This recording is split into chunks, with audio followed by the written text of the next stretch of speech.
Picture this. It's Friday night, the kind where the air feels electric with possibility. You know those nights, right? The ones where you can almost feel something special is about to happen, but you have no idea what it might be. That was exactly how I felt as I pushed through the heavy door of the Velvet Room, one of those trendy downtown spots that somehow manages to be both intimidatingly cool and invitingly warm at the same time. The bass from the music hit me before the door even closed behind me, vibrating through my chest like a second heartbeat. Blue and purple lights cut through artificial fog, creating this dreamlike atmosphere where everyone looked just a little more mysterious, a little more beautiful than they probably did in daylight. I hadn't planned on going out that night. Actually, I had been perfectly content with my original plan: takeout Thai food and a movie marathon on my couch. But my friend Jamie had texted with that particular brand of enthusiastic persistence that's impossible to say no to. "Just one drink," she'd promised. "You can be home by midnight, Cinderella." We both knew that was a lie, but I agreed anyway. Sometimes you need to be pulled out of your comfort zone, even when your comfort zone has Thai food and no requirement to wear anything but sweatpants. So there I was, wearing my one good shirt, the dark blue one that Jamie always says brings out my eyes, and jeans that were just tight enough to be fashionable without cutting off circulation to important parts of my body. I'd even made an effort with my hair, using that expensive styling product that normally sits unused in my bathroom cabinet. The whole ritual of getting ready had already shifted my mood, creating a sense of anticipation that maybe, just maybe, tonight would be worth trading sweatpants for. Let me explain why these details matter. It's because how we prepare for an evening sets our expectations. When you make an effort, you're telling yourself that something worthwhile might happen. You're opening yourself up to possibility. And without that openness, we miss so many of life's unexpected moments, like what was about to happen at the coat check.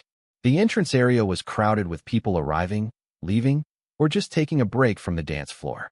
Bodies pressed together in that particular way they do in popular venues.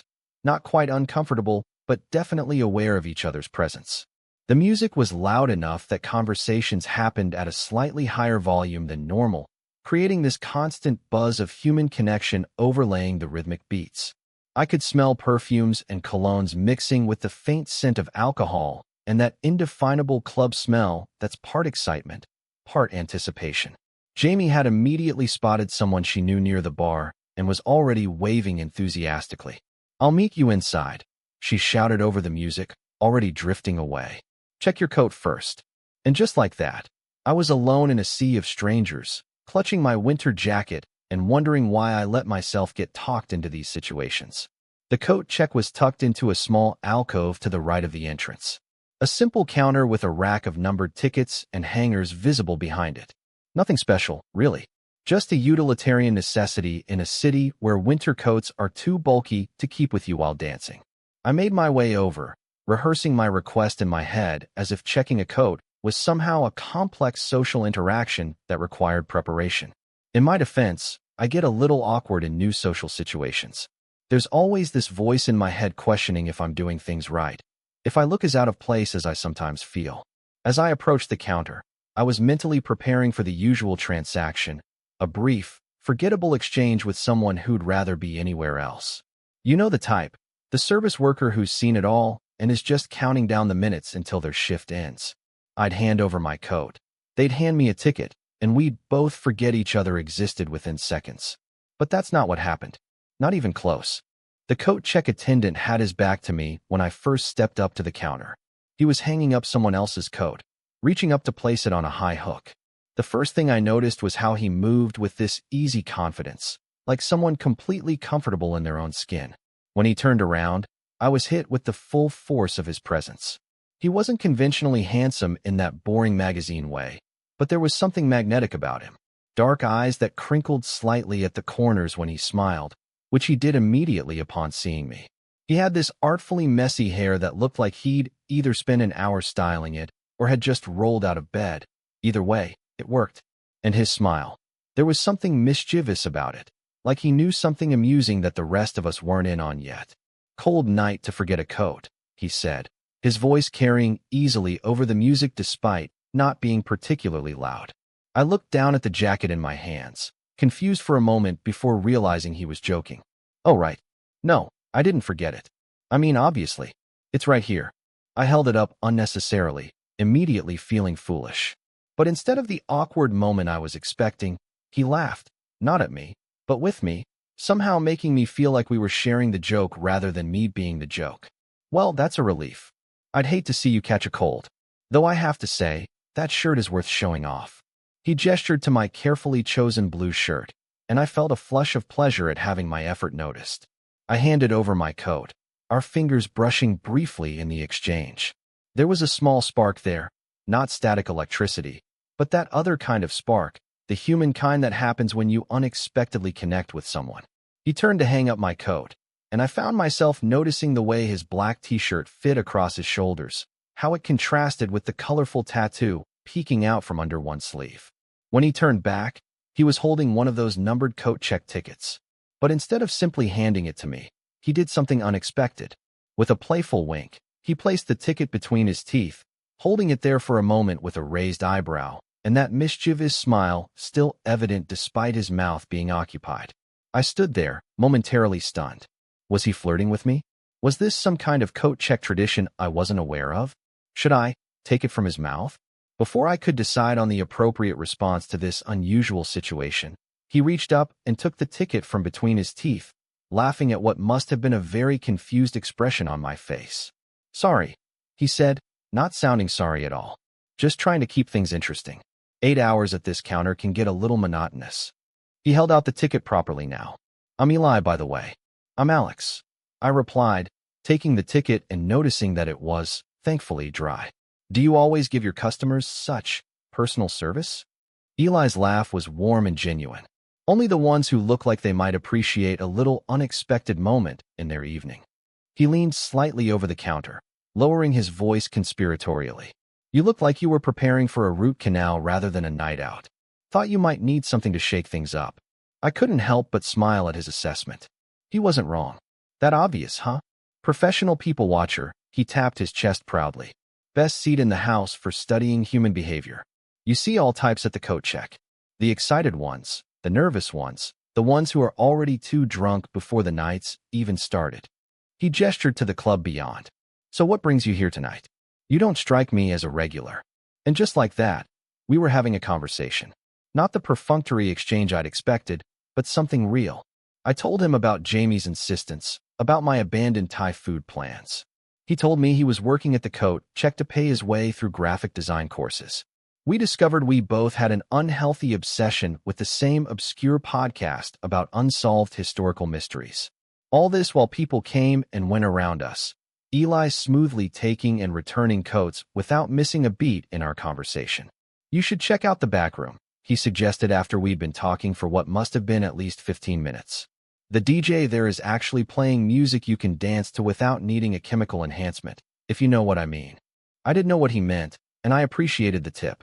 But I was reluctant to end our conversation, which was easily the most enjoyable part of my night so far. I should probably find my friend, I said, though without much conviction. You definitely should, Eli agreed, though his eyes suggested he wasn't any more enthusiastic about ending our chat than I was. But you know where to find me when you need your coat. Or if you don't need your coat, but want to continue our debate about whether Marie Antoinette's ghost really haunts the Palace of Versailles. I'll be back, I promised, feeling a confidence I hadn't arrived with. And I'm bringing more evidence for the ghost theory. His smile as I walked away stayed with me as I navigated through the crowd, searching for Jamie. The club suddenly seemed more welcoming, the music more enjoyable, the prospect of spending the evening here more appealing. It's amazing how a single interaction can shift your entire perspective. I found Jamie at the bar, already deep in conversation with a group of people I didn't know. She looked up as I approached, her face lighting up. There you are? I was about to send a search party. Did you get lost between the door and the coat check? Something like that, I replied, unable to keep a smile from spreading across my face. Jamie's eyes narrowed suspiciously. What happened? You look different. Nothing happened, I insisted, though my tone probably gave me away. Just check my coat. Uh-huh. She clearly didn't believe me, but was distracted by the arrival of drinks. Here, I got you that gin thing you like. Come meet everyone. The next couple of hours passed in a blur of introductions, conversations, and dancing. Jamie's friends were nice enough, and the music in the back room was indeed excellent, just as Eli had suggested. But throughout the evening, my thoughts kept drifting back to the coat check, to that moment with the ticket between his teeth, to the easy way conversation had flowed between us. Around midnight, I told Jamie I was going to get some air. What I didn't tell her was that my path to the door would take me directly past the coat check. As I approached, I felt a flutter of nerves. What if our earlier connection had just been part of his job? What if he was that charming with everyone who checked a coat? What if he didn't even remember me? But as soon as I came into view, Eli's face broke into that same genuine smile. "The ghost theorist returns," he called out, waving me over. Relief and pleasure washed through me. Taking a break from solving historical mysteries to check on my coat, I replied, leaning against the counter. "Your coat is having a wonderful time," Eli assured me solemnly. "It's made friends with a very stylish pea coat and a somewhat standoffish leather jacket." I laughed, appreciating his absurd humor. Good to know it's socializing better than its owner. "Oh," Eli raised an eyebrow. "Night not living up to expectations?" I shrugged. "It's fine. Good music, like you said. Nice people. But you'd rather be discussing ghost theories with the coat check guy?" he suggested, his eyes twinkling. "Something like that," I admitted. What followed was another 20 minutes of conversation that felt more meaningful than the previous 2 hours combined. Eli told me about his dream of opening his own design studio someday. I shared my passion for environmental science and my job at a local conservation nonprofit. We discovered we both loved the same obscure Korean restaurant in the city and had both attended the same underground concert last month without meeting. The coincidences piled up in that way that makes you wonder if perhaps the universe had been trying to introduce you to this person for a while. "What time do you finish here?"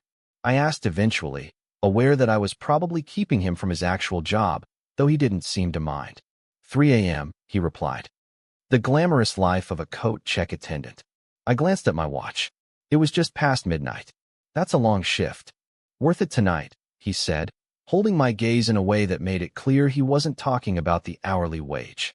The moment stretched between us, full of possibility. I was about to suggest meeting up after his shift when a group of rowdy newcomers approached the coat check, breaking the spell. "I should let you work," I said reluctantly. "Probably for the best," Eli agreed, though he looked as disappointed as I felt. "But hey, you can't leave without your coat, right?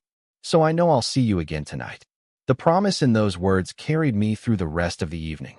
I rejoined Jamie and her friends with renewed energy, dancing and laughing with a lightness I hadn't felt in months. Every so often, I'd glance toward the coat check, sometimes catching Eli's eye across the room, sharing a secret smile that felt like a conversation in itself. As the night wound down and people began to leave, Jamie found me near the bar. "Ready to go?" "I'm exhausted." I hesitated, looking toward the coat check where Eli was busy with a line of departing patrons. "Actually, I think I might stay a bit longer." Jamie followed my gaze, her eyes widening in understanding. "The coat check guy? That's why you've been smiling all night." "Maybe," I admitted. She punched my arm lightly. "Details. I need all the details. But tomorrow." She hugged me quickly. "Be safe. Text me when you get home, and I expect a full report at brunch." After she left, I waited until the rush at the coat check had died down before approaching again. Eli's face lit up when he saw me, and that simple reaction made something warm bloom in my chest. "Not claiming your coat yet?" he asked. "Not yet," I confirmed. "Thought I might wait until closing time. If that's okay." His smile was answer enough. "More than okay. I know a great late-night place around the corner. Best pancakes in the city." "I love pancakes," I said, probably too enthusiastically, but his answering grin told me my eagerness was welcome. The final hour of his shift passed quickly. I helped him sort the few remaining coats, listening as he shared stories about the strangest things people had left in their pockets, the most unusual coats he'd seen, the celebrities who'd passed through the club. When his replacement arrived for the cleaning shift, Eli retrieved my coat with a flourish. "Your evening wear, carefully guarded as promised," he said, holding it out for me to slip into. The gesture was simple but intimate, his hands briefly resting on my shoulders as he helped me with the coat. Outside, the night air was crisp and clear, the street quiet compared to the thumping energy of the club. We walked close together, our breath visible in the cold, our conversation continuing as if there had been no interruption. At the all-night diner, over plates of pancakes drowning in syrup, we exchanged phone numbers and social media handles, making plans to meet again, properly this time, not across a coat check counter. As we finally parted ways at the subway entrance, Eli reached into his pocket and pulled out a coat check ticket. Not mine, but a blank one. He held it between his teeth for a moment, eyes dancing with humor, before taking it and pressing it into my hand. A souvenir, he explained, to remember how we met. As if I could forget, I replied, carefully tucking the ticket into my wallet. His goodbye was a gentle kiss on my cheek, the promise of more hanging in the air between us. As I rode the subway home, I couldn't help touching the spot where his lips had been, marveling at how differently the night had turned out from what I'd expected. You know, sometimes the most meaningful connections happen in the most ordinary places. A coat check counter at a club I hadn't even wanted to visit had somehow become the setting for what felt like the beginning of something important. All because someone decided to hold a ticket between their teeth instead of simply handing it over. It's these small, unexpected moments that often change the course of our lives. The Thai food and movie marathon would have been comfortable, predictable, safe. But by stepping out of my comfort zone, by being open to the unexpected, I found something, or someone, that made me feel more alive than I had in months. As I finally reached my apartment in the early hours of the morning, I sent Jamie the promised home safe text, adding, "And yes, you were right about going out tonight." Her immediate response was just a row of eyeball emojis, which made me laugh out loud in my empty apartment. Before going to bed, I took out the coat check ticket Eli had given me and pinned it to my bulletin board. A simple paper ticket, meaningless to anyone else, but to me, it represented possibility, connection, and the beautiful unpredictability of life. All because two strangers met at a coat check counter, and one of them decided to make an ordinary moment extraordinary. Sometimes the best stories begin in the most unexpected ways. And this one started with a coat check ticket held between someone's teeth, a small, playful gesture that might just have changed everything. I fell asleep that night with a smile on my face, already looking forward to seeing where this particular story might lead. Total _char_count, 18,794.